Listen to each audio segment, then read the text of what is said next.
ati Aston Villa inalemea watu, imekutana na the mighty and famous Chelsea FC. Wacheni leo tuwapigie hii Aston Villa yenye mlishindwa kupiga.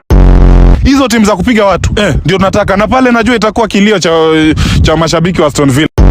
They will try and play so well against Chelsea. And utaona utashanga watapiga Chelsea. Niliwaambia beating Aston Villa is not for everyone. Watu wamekaa hapo ati wanafikiria Aston Villa itapiga Chelsea pale darajani. Sisi tunapenda hizo timu zinasumbuanga watu. Hii Aston Villa, huyu Unai Emery lazima aumie kwa mikono yetu bwana. A few moments later. Wasaka leo utamaliza game bwana. Game gani unataka nimalize? Chelsea wale win first half, mimi namaliza nini? Si wacha win 1-0. Hata nyinyi kueni serious bwana, mtu watuaminia sana. Mnatuaminia sana. Amepiga kila mtu. Saa zingine kutetea timu yangu ni ngumu. Natakanga kutetea hii timu lakini saa zingine ni ngumu.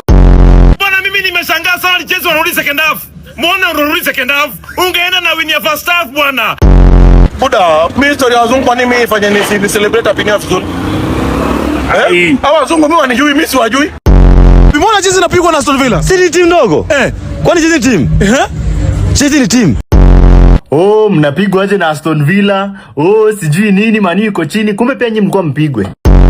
Ni masagara, unataka nini? Mimi ni mtu wa Aston Villa.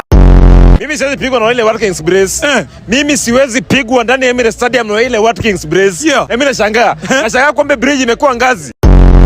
Wengine wamepigwa wakiwa na makochi wao. Mimi nimepigwa na assistant.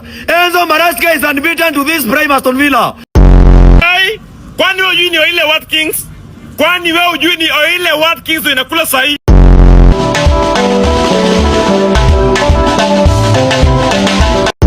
Watu ambao wapendi mpira na wasi na waoneni wivu watu ambao wapendi mpira, wana maisha mazuri kabisa. Mpira unauma. Mpira